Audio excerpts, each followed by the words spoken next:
আসসালামু আলাইকুম। দেখো, জুম্মের নামাজ পড়ার জন্যে কত ব্যস্ত মানুষ। সব দেখো জুম্মার নামাজ পড়ার জন্য চলে এসছে। সব মানুষ রেডি। রাস্তাতে দেখো একদম রাস্তাটা বন্ধ করে দিয়েছে। রাস্তার মাঝখানে ছোট ডিভাইজারও মানুষ জুম্মার নামাজ পড়ছে। কেমন একটা মানে ভালো জিনিস।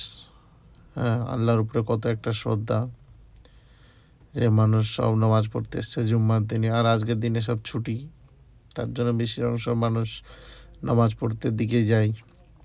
তো খুবই সুন্দর লাগলো দেখে। দেখো ভাই, ভিডিওটা ভালো লাগলে সবাই লাইক করো, শেয়ার করো, কমেন্ট করো ভাই। অবশ্যই তোমরা সব ভিডিও দেখো কিন্তু লাইক করো না ভাই। দেখো কত রাস্তাটা পুরো জাম করে দিয়েছে খালি নামাজ পড়ার জন্য মানুষ। তাও দেখো কেউ কিছু বলার নাই, পুলিশ দাঁড়িয়েছে, সব দাঁড়িয়েছে, তাও কিচ্ছু বলছে না। কেন জানে জুম্মায় একটাই নামাজ, আবার হবে আরেক জুম্মা, কেউ পাবে কেউ পায় না।